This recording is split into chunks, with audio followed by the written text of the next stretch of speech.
Media के सभी साथियों का आज की इस प्रेस कॉन्फ्रेंस में बहुत बहुत स्वागत है। मेरे साथ प्रदेश के उपाध्यक्ष बलबीर सैनी जी और जिला अध्यक्ष कुब्बड़ जी, विशाल कुब्बड़ जी मेरे साथ मौजूद हैं। एक बेहद महत्वपूर्ण विषय पर, जिसके बारे में आज पूरा हरियाणा चिंतित है, उसके बारे में बात करने के लिए आज आप सबके समक्ष यहाँ हम लोग पहुँचे हैं। हरियाणा में हर रोज़ व्यापारियों से फिरौती मांगने की घटनाएं सामने आ रही हैं। खुलेआम गोलीबारी की घटनाएं पूरे प्रदेश के अंदर रोजाना खबरों में छाई रहती हैं। पुलिसकर्मी को जिस तरीके से सरेआम गोली मारी गई, एक एएसआई को, उस घटना ने पुलिस के इकबाल पर सवालिया निशान खड़ा कर दिया था, सरकार की इकबाल पर सवालिया निशान खड़ा कर दिया था।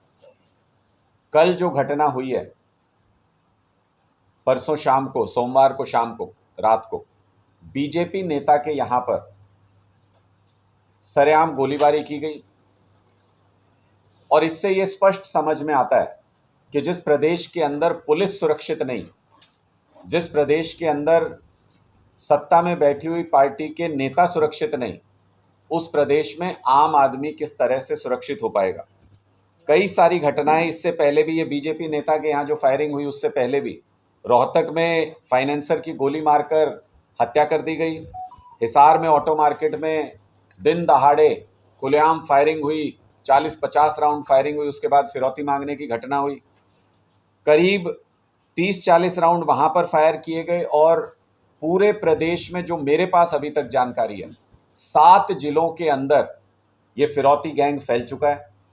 बहुत सारी घटनाएं ऐसी हैं जिसमें जो पीड़ित है वो पुलिस को सूचित तक नहीं करते हैं, क्योंकि उनको अपनी जान का खतरा है। ऐसा भय पैदा कर दिया गया है पूरे हरियाणा के अंदर, और 7 जिलों में समक्ष तौर पर, सार्थक तौर पर जो इनसाइड पुलिस इंफॉर्मेशन भी है, उसके अनुसार फिरौती मांगी जा रही है गैंग्स के द्वारा, व्यापारियों से, बड़े बड़े लोगों से, सर्विस पेशा लोगों से, जो बड़े बड़े अफसर हैं उनको भी फिरौती की मांग की जा रही है और डर के मारे बहुत सारे लोग पुलिस के सामने आ नहीं रहे। इतने बड़े स्तर पर फिरौती की घटनाएं होने के बावजूद, फायरिंग की घटनाएं होने के बावजूद, आज तक हरियाणा पुलिस और हरियाणा सरकार ये पता नहीं लगा पाई कि इन सारी फायरिंग की घटनाओं की तार किस गैंग से जुड़ी है, इन सारी फिरौती की घटनाओं के पीछे कौन सरगना है। आज तक इस गैंग का पर्दाफाश हरियाणा सरकार नहीं कर पाई, हरियाणा पुलिस नहीं कर पाई, जिसका सीधा मतलब ये है कि या तो भारतीय जनता पार्टी के नेताओं की सरपरस्ती में ये पूरा का पूरा गैंग चलाया जा रहा है, ये पूरा का पूरा फिरौती का अपराध किया जा रहा है, या फिर पुलिस के बड़े अधिकारियों की शय पर ये सारा का सारा कारोबार हरियाणा के अंदर फैलाने की कोशिश की जा रही है। एक अंडरवर्ल्ड क्रिएट करने की कोशिश की जा रही है हरियाणा के अंदर, जिसमें जिससे भी फिरौती मांगे इतना डर उसके मन में बैठा हो कि वो इनकार ना कर सके और वो फिरौती सीधे तौर पर दे दे। ये स्पष्ट तौर पे बताता है कि नायब सिंह जी, नई सरकार जब उनके नेतृत्व में बनी भारतीय जनता पार्टी की, उसको संभाल पाने में पूरी तरह से नाकाम रहे हैं। एक पूर्णकालिक गृह मंत्री भी हरियाणा के पास आज के दिन में नहीं है, full time home minister Haryana के पास नहीं है, और नायब सिंह जी के पास समय ही नहीं है। उन्होंने एक पुलिस विभाग की मीटिंग बुलाई थी, उनके पास समय नहीं था, फिर उसको पोस्टपोन कर दिया। आज वो मीटिंग रखी गई है, आज भी पता नहीं वो समय निकाल पाएंगे कि नहीं, बहुत व्यस्त हैं, पूरे प्रदेश का भार उनके कंधों पर है, मुख्यमंत्री हैं, बहुत सारे विभाग देखने पड़ते हैं। लेकिन एक फुल टाइम होम मिनिस्टर बनाने से नायब सिंह जी घबरा रहे हैं। उसका स्पष्ट तौर पर कारण ये नजर आता है कि भारतीय जनता पार्टी में अनिल विज जी के पास अनुभव है होम मिनिस्टर होने का, और उनको नायब सिंह जी बनाने से अपनी पर्सनल इनसिक्योरिटी की वजह से उनको होम मिनिस्टर बनाना नहीं चाहते।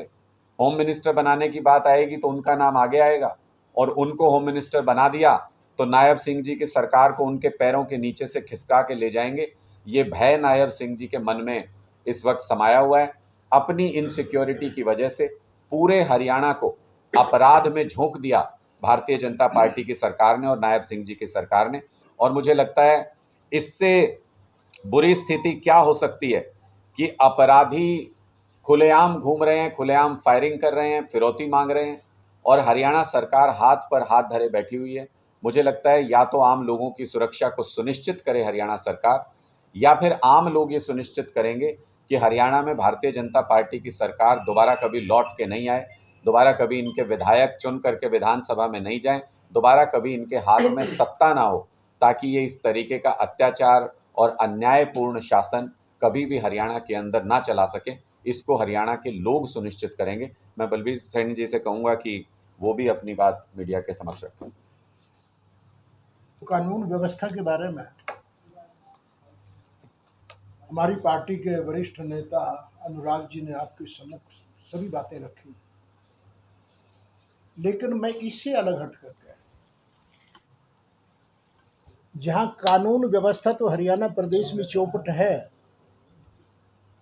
लेकिन इसके अलावा पिछला जो संसद का चुनाव हुआ था, लोकसभा का चुनाव हुआ था, उस चुनाव में इंडिया गठबंधन ने मिलकर के एक ऐसी लड़ाई लड़ी थी कि भारतीय जनता पार्टी के नेताओं की नींद हराम हो गई थी, और उसका परिणाम भी देखने को मिला। धन बल भी इस्तेमाल किया गया, बाहुबल भी इस्तेमाल किया गया, लेकिन फिर भी कांग्रेस भारतीय जनता पार्टी आधी सीटों पर सिमट गए।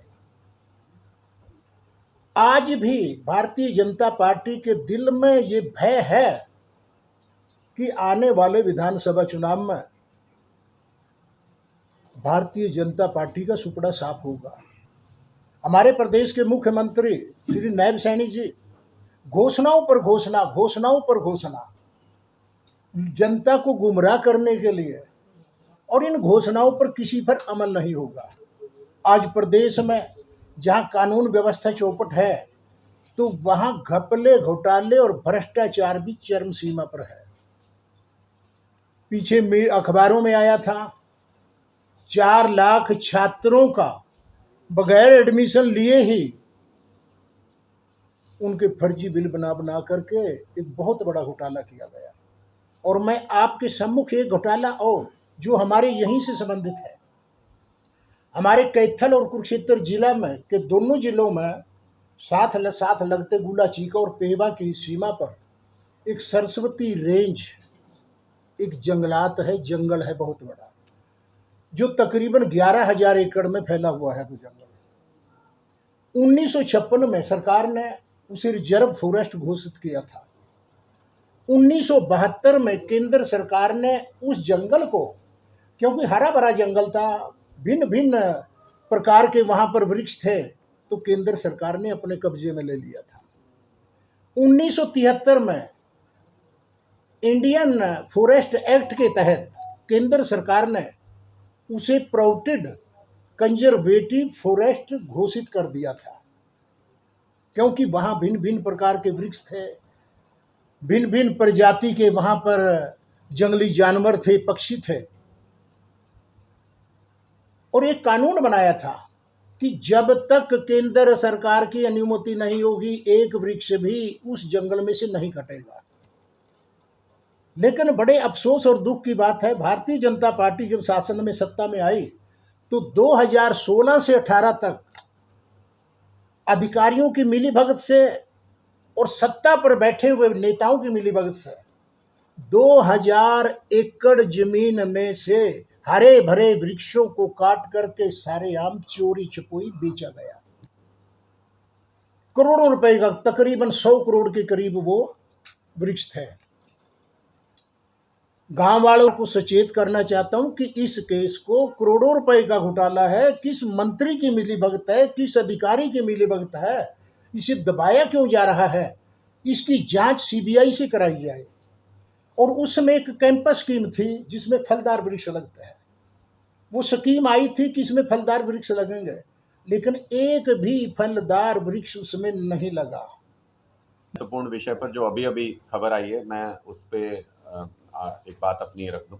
हाई कोर्ट का अभी अभी आदेश आया है, जो हम काफी लंबे समय से आम आदमी पार्टी लगातार इस बात को उठा रही थी, और इस बात की मांग किसान संगठन भी लगातार कर रहे थे कि हरियाणा सरकार ने अन्यायपूर्ण तरीके से, अत्याचारपूर्ण तरीके से, असंवैधानिक तरीके से शंभू बॉर्डर को बंद करके रखा हुआ था। जो कि संवैधानिक रूप से गलत है। संविधान हमको इजाज़त देता है कि हम देश में जहां भी आना जाना चाहें हम आ जा सकते हैं, लेकिन किसानों के ऊपर अत्याचार किया सो अलग, शंभू बॉर्डर को बंद करके अर्थव्यवस्था को भी भारी नुकसान पहुंचाने का काम हरियाणा सरकार कर रही थी, हरियाणा की पुलिस कर रही थी। इसके खिलाफ हमने समय समय पे आवाज़ भी उठाई और कल भी प्रेस कॉन्फ्रेंस करके अम्बाला के अंदर हमने ये कहा था कि सरकार जानबूझ के किसानों को परेशान कर रही है। हरियाणा सरकार से कोई मांग, कोई टकराव इन किसानों का नहीं है। ये केंद्र सरकार के पास अपनी मांग लेके जाना चाहते हैं और इसलिए तुरंत प्रभाव से इस बॉर्डर को खोला जाए और आवाजाही सुनिश्चित की जाए। हमें खुशी है कि आज हाईकोर्ट ने यही आदेश पारित किया है कि सरकार 1 सप्ताह के अंदर शंभू बॉर्डर को खोले, वहां से पुलिस बैरिकेडिंग हटाई जाए, किसानों को दिल्ली जाने दिया जाए, क्योंकि किसानों की मांग केंद्र सरकार से है। यही बात 5 महीने से अनावश्यक तौर पर भारतीय जनता पार्टी की हरियाणा सरकार शंभू बॉर्डर पर कब्जा करके बैठी थी। किसानों की वजह से वो सड़क बंद नहीं थी। आज ये बात हाईकोर्ट के आदेश के साथ ही स्थापित हो गई कि पुलिस ने सीमेंटेड बैरिकेड लगा करके और अपना नाकाबंदी वहां पर लगा करके उस रोड को जाम किया हुआ था। भारतीय जनता पार्टी किसानों और व्यापारियों को आपस में लड़ाने के लिए इस मुद्दे का इस्तेमाल करना शुरू कर चुकी थी पिछले कुछ दिनों में, और व्यापारियों को किसानों के खिलाफ भड़का रही थी कि किसानों ने रोड जाम किया हुआ है।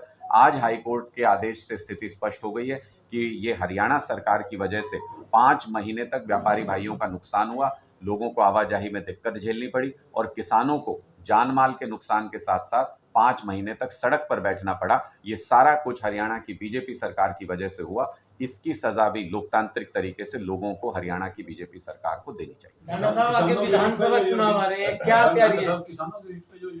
जी, किसानों पे विधानसभा चुनाव आ रहे हैं। हाईकोर्ट ने बहुत स्पष्ट तौर पे ये कहा है कि किसानों की मांग केंद्र सरकार से है और उनको वहां जाने की इजाजत देनी चाहिए। डांडा साहब, विधानसभा चुनाव आ रहे हैं, आम आदमी पार्टी की क्या तैयारी है? कुरुक्षेत्र से ही आप लोगों ने लोकसभा का शंखनाद किया था और अब विधानसभा की क्या तैयारी है? देखिए, किस तरह से लड़ेंगे? पूरी तैयारी है, पूरे जोर शोर से हम पूरे हरियाणा के अंदर 90 की 90 विधानसभा सीटों पर एक एक बूथ के ऊपर मजबूत जन संवाद करके पिछले 10 दिन से हमारा ये कार्यक्रम चल रहा है और 15 जुलाई तक हम 7,000 गांव और 1,000 से ज्यादा वार्ड पूरे हरियाणा के अंदर उनमें जन संवाद करके लोगों के बीच में उनके मुद्दों पे चर्चा भी कर रहे हैं, उनकी समस्याओं को भी जान रहे हैं और आम आदमी पार्टी की विचारधारा को लोगों तक पहुंचाने का भी प्रयास कर रहे हैं। हमारी कोशिश है कि हरियाणा के हर एक बूथ पर आम आदमी पार्टी के अपने मजबूत बूथ योद्धा हों, जो अरविंद केजरीवाल जी की विचारधारा से सहमति रखने वाले लोगों को वोट में कन्वर्ट कर सकें और चुनाव में हम मजबूती से लड़ाई लड़ सकें। 3 सवाल है मेरे। पहला एक एक करके पूछ लो, तीनों जवाब दे देंगे। मोहनलाल बड़ौली हरियाणा में बीजेपी को जीत दिलवा पाएंगे? देखिए, नायब सिंह जी को जब इन्होंने मुख्यमंत्री बनाया तो बीजेपी ने सोचा था कि शायद चेहरा बदलने से कुछ स्थिति बदल जाए, लेकिन आपने देखा कि लोकसभा चुनाव में जुम्मा जुम्मा इज्जत ही बचा पाई है भारतीय जनता पार्टी अपनी। तो 5 हाफ कर दिया लोगों ने लोकसभा चुनाव में भारतीय जनता पार्टी को, और विधानसभा चुनाव में साफ करेंगे, ये तय है। जितने चेहरे भारतीय जनता पार्टी को बदलने हो, चाहे अध्यक्ष के तौर पे, चाहे मुख्यमंत्री के तौर पे, मैं तो कहता हूं अभी 1-1.5 महीना और है, और एक्सपेरिमेंट करके देख लो। एक और मुख्यमंत्री अगर बदल के देखना है तो वो भी बदल के देख लीजिए, लेकिन स्थिति खराब होती जाएगी, सुधरेगी नहीं, क्योंकि भारतीय जनता पार्टी ने अत्याचार की इंतहा कर दी हरियाणा के अंदर। लोग बहुत ज्यादा गुस्सा है। हरियाणा में बीजेपी नॉन जाट वोटर को फोर्स कर रही है। देखिए, निश्चित तौर पर बीजेपी हमेशा जात पात की राजनीति करती है, लेकिन ये ज्यादा लंबे समय तक जात पात की, धर्म की राजनीति चलती नहीं।